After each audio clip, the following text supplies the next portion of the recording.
நிலையில் வந்து ஆணி அரைஞ்சி அந்த ஆணியில் வந்து ஒரு பூட்டு, நம்ம வெளியில் கேட்டில் போடுற பூட்டு நான் அதில் தொங்க விட்டுருக்குறேன். அந்த பூட்டு என்ன பண்ணுச்சு, விழுந்து டைல்ஸ் உடஞ்சி போச்சு. இது சாத்தியமா? கண்டிப்பாக சாத்தியமே கிடையாது. நிறைய பேருக்கு இன்றைக்கி நம்ம இந்து மக்களாக இருக்கட்டும், ஆண்டவர் அறியாத பிள்ளைகள் வந்து இரும்பில் வந்து பிசாசு வராது, விளக்கமாறு வச்சா பிசாசு வராது, செருப்பு போட்டால் பிசாசு வராதுன்னு சொல்லி அவங்க ஒரு மூட நம்பிக்கை ஏற்படுத்தி வச்சுருக்கிறாங்க. ஆனால் அந்த டைமில் நான் மயக்கம் போட்டு வந்தோடனே ஆண்டவர் என்ன பண்ணாங்க, எனக்கு விழித்திருந்து ஜெபம் பண்ணும் போது ஒரு சவுண்டு மட்டும் கட்ட வச்சு திட்டுக்கட்டு மட்டும் தனியாக துண்டாக ஆடி அவன் திட்டுன்னு ஆடி இருக்குது கட்டில். அவன் மிரண்டு போய் ஐயோ ஐயோ ஐயோன்னு கத்துனவனையும் அவங்க ஆச்சியும் அம்மாச்சியும் அவங்க அப்பாவோ அம்மா அப்பா அவங்க வேகமாக அதை கண்ணால் அவங்க பார்த்து கர்த்தருடைய பரிசுத்த நாமத்திற்கு ஸ்தோத்திரம் உண்டாவதாக. கடந்த பதிவிலே ஆவிகளோடு யுத்தம் பண்ணுவதற்கு நான் பயிற்றுவிக்கப்பட்டேன் என்று தேவன் என்னை பயிற்றுவித்தார் என்று நான் உங்களுக்கு பகிர்ந்து சொல்லியிருந்தேன். சில பேர் நம்பலாம், சில பேர் நம்பாமல் கூட இருக்கலாம், அதை பற்றி எனக்கு கவலை இல்லை. ஆனால் ஆவிகளோட யுத்தம் கண்டிப்பாக உண்டு. அந்த ஆவி எங்கே இருக்கும்? எல்லா இடங்கள்லையும் இருக்கும். நீங்கள் ஆவிக்குள்ளாக மாற்றப்படும் பொழுது அந்த ஆவியெல்லாம் எங்கெங்கே இருக்குன்னு உங்களுக்கு தெரியும். நீங்கள் மாம்ச உணவுகள் இன்றைக்கி நீங்கள் கண்ணை மூடி இப்படி பார்த்துட்டு ஆவிகள் வந்து முன்னாடி ஒரு 10 ஆவி இருந்தால் நீங்கள் எப்படி இருக்கும்? பயந்துக்கிட்டு அந்த இடத்துல உட்காருவீங்களா? நீங்கள் கண்டிப்பாக உட்கார மாட்டீங்க. அப்போ நம்மளை சுற்றிலும் எல்லா இருளின் சக்திகளும் இருக்குது, ஆனால் கண்ணுக்கு தெரியாது. அதே மாதிரி தேவனுடைய மகிமை நம்மளை பாதுகாக்குது, ஆனால் கண்ணுக்கு தெரியாது. இதுதான் இயற்கை, இதுதான் உண்மை. உலகத்தில் ஒரு நல்ல சக்தி உண்டு, ஒரு தீய சக்தி உண்டு. நல்ல சக்தி தேவனாக நம்ம வழிபடுகிறோம், தீய சக்தி பிசாசன் என்று சொல்லி, சாத்தான் என்று சொல்லி, லூசிபர் ஆவின் என்று சொல்லி நம்ம சொல்கிறோம். அப்போது எபேசியர் 6வது அதிகாரத்தில் ஆண்டவரே சொல்லியிருக்கிறாரு, கடைசியாக, அதாவது 10லிருந்து கடைசியாக என் சகோதரரே கர்த்தரிடம் அவருடைய சத்துவத்தின் வல்லமையிலும் பலப்படுங்கள்.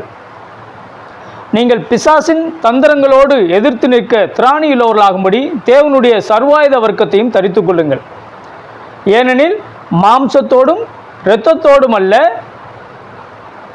துரைத்தனங்களோடும் அதிகாரங்களோடும் இப்பிரபஞ்சத்தின் அந்தகார லோகாதிபதிகளோடும் வானமண்டலங்களில் உள்ள பொல்லாத ஆவிகளின் சேனைகளோடும் நமக்கு போராட்டம் உண்டு.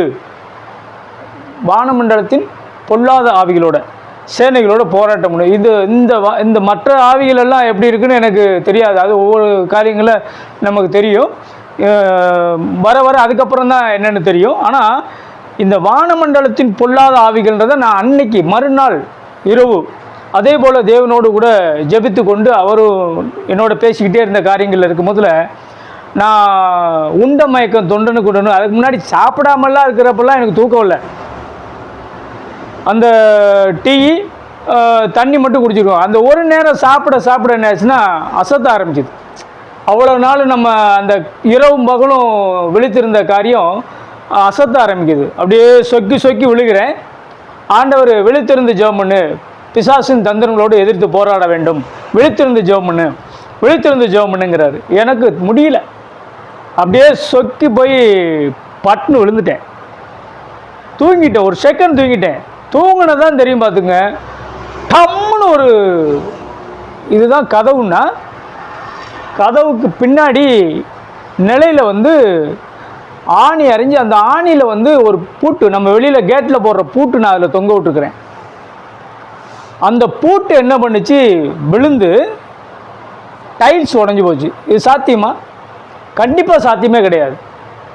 நிறைய பேருக்கு இன்றைக்கி நம்ம இந்து மக்களாக இருக்கட்டும், ஆண்டவர் அறியாத பிள்ளைகள் வந்து இரும்பில் வந்து பிசாசு வராது, விளக்கமாறு வச்சா பிசாசு வராது, செருப்பு போட்டால் பிசாசு வராதுன்னு சொல்லி அவங்க ஒரு மூட நம்பிக்கை ஏற்படுத்தி வச்சுருக்கிறாங்க.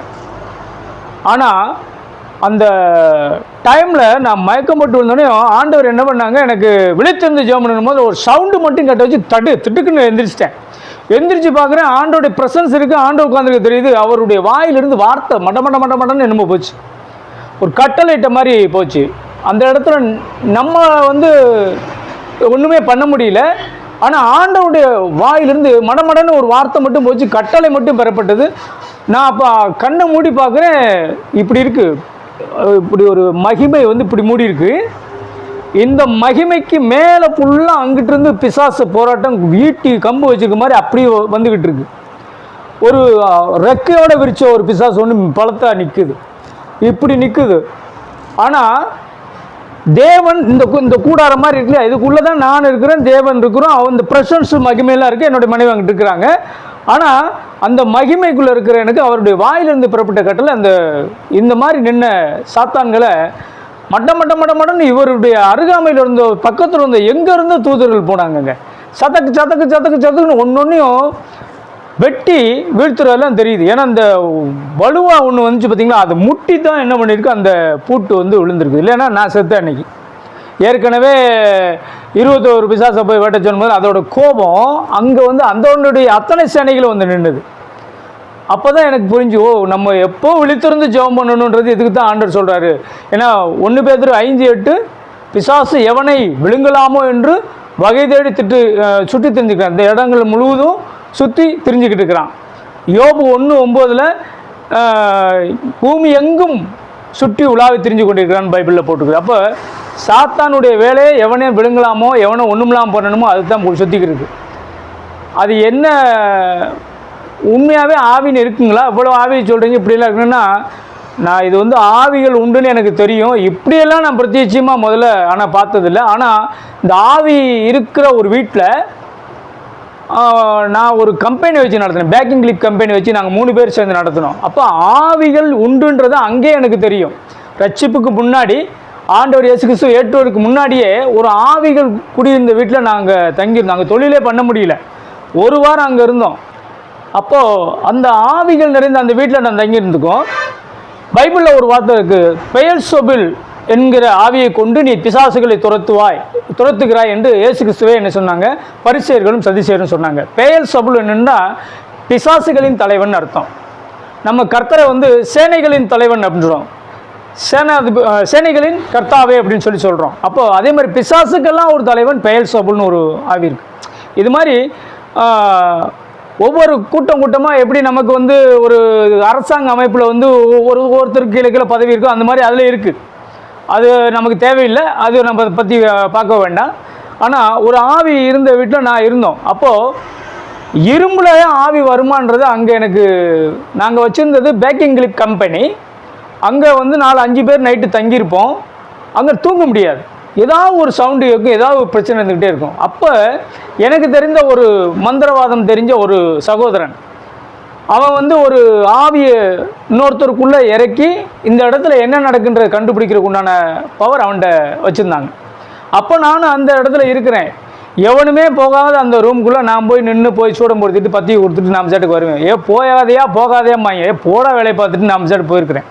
அந்தளவுக்கு என்னோட கூட அப்போ இருந்த பக்தி வேறு. அப்போ நான் யாருடைய பக்தனாக இருந்தேன், முருக பக்தனாகவும் அனுமன் பக்தனாகவும் இருந்தேன்.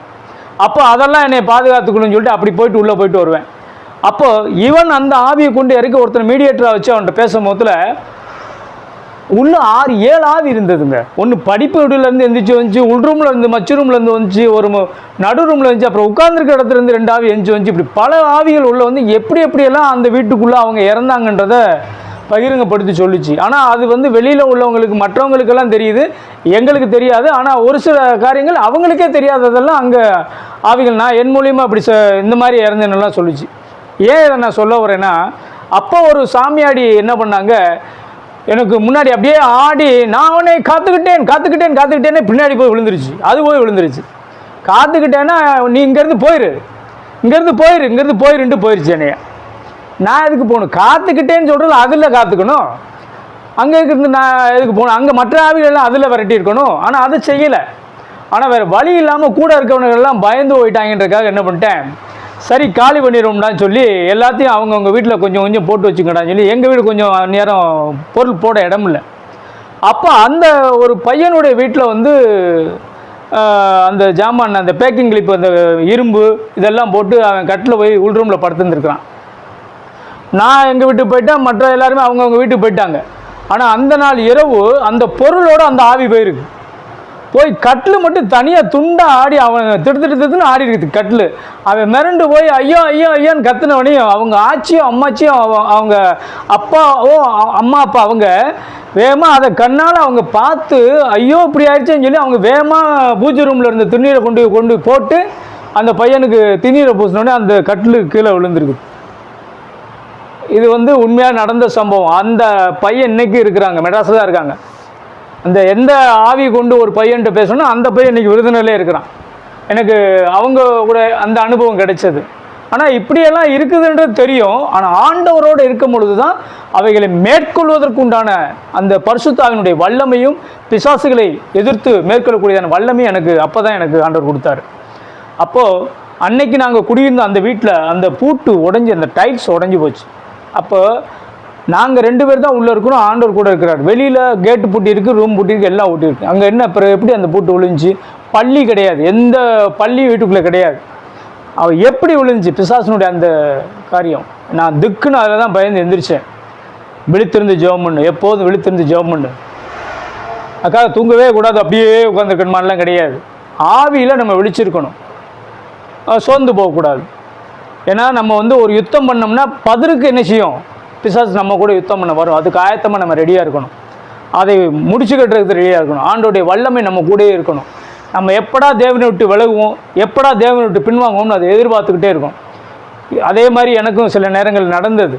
தேவனை விட்டு கொஞ்சம் பின்வாங்கி தேவனை விட்டு கொஞ்சம் விலகி இருக்கப்ப இதே மாதிரி அனுபவத்தில் நானே என்னுடைய உயிர் மட்டும் காக்கப்பட்டிருக்குது. மற்ற நேரத்தில் எனக்கு என்ன நடந்ததுன்னு நான் வருகிற பதிவுகளில் நான் உங்களோட கூட பகிர்ந்து கொள்வேன். ஆண்டவர் தாமே உங்களை ஆசீர்வதிப்பாராக, பாதுகாப்பாராக. ஆமென்.